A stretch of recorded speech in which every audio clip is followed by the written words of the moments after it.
In this video, we'll demonstrate how to run and configure remote server containers for the online, offline, registry, and UI feast services. By default, each installed Feature Store CR will run the online store's remote feature server container.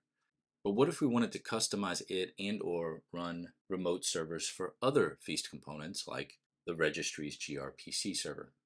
It's important to note that this is really only necessary if you have the need and use case for accessing these additional feast components remotely. Let's look at what's available in the registry service. And here we see persistence, which we've already covered in a separate video and relates to feature store YAML configurations and things like PVC creation. And then server. This server field, which is also available in the online and offline store objects, relates directly to a container running within our feature store pod. Specifying and/or configuring it will create a new container for the feast service in which you've configured it. This new container will run in the same pod and have access to the same feature repo directory as the other running containers in the pod. Let's take a look at what's already running in the pod. We have a very simplistic feature store CR with our default online store feature server container running. We can see it here. We have one container in the pod. What if we wanted to add a remote registry server to make registry available remotely? We could add that in the spec by simply adding the services object and a local registry server. Just to make this very clear while I have it up, if I wanted to modify the registry's feature store YAML configuration, I would simply use the persistence object, and I don't need server. You can do both.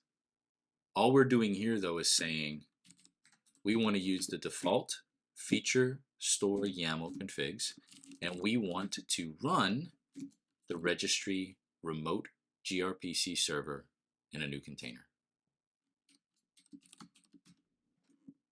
Now let's take a look at what our pod's doing, and you can see the pod now we have a new pod, and it has two containers running. Let's dive a little deeper. We'll look at the resulting CR, and we see in the status, we now have two service host names. These status fields tell you how to reach these remote services within the cluster. And we can see the operators created the necessary services to make them available at these service host names. Let's look at another example. In this example, we are starting all of the available remote servers. You see under the services object, we've got offline store with the server object, registry with the server object, and UI. The UI has no persistence related configurations. It uses the feature store YAML and feature repo as is. So there's no need to specify persistence or server. Let's apply that. Before we look at the pod, let's talk about what's happening. The operator is creating a new feature store pod with what should be 4 separately running containers, all sharing the same feature repo directory and feature store YAML config through the use of a empty dir shared volume. To correlate what these containers are running to the feast CLI, the feature server container is running feast serve. The registry container is now running feast serve registry. Offline is running feast serve offline, and the UI container is running feast UI. Let's look at the pod. And we see we do indeed have a new pod with 4 running containers. And if we look at the deployment, the resulting deployment for this feature store,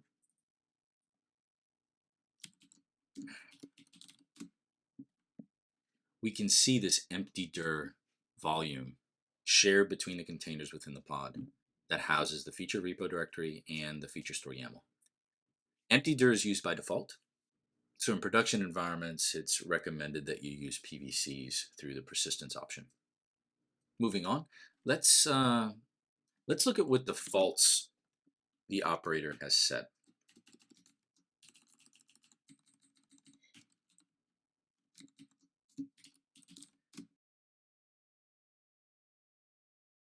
Let's just take a quick look at what's been applied by default in the status.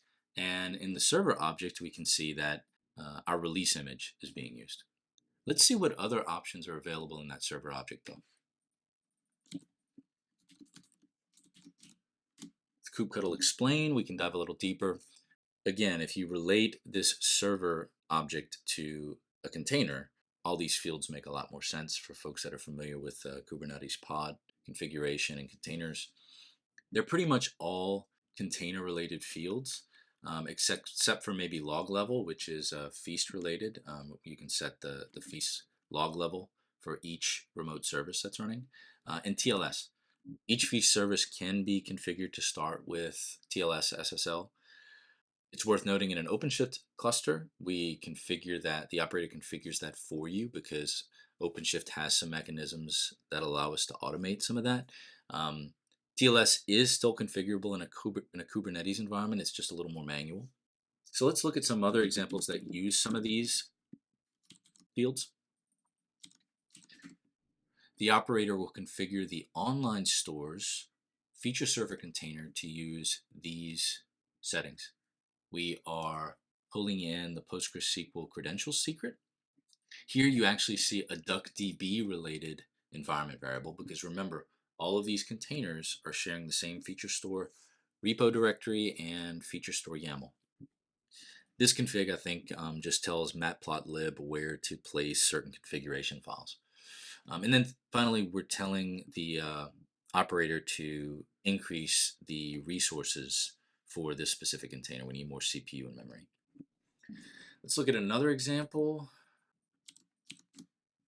In this example, the PostgreSQL database that's being used has SSL turned on. So our container and running feast service needs to know how to connect over SSL.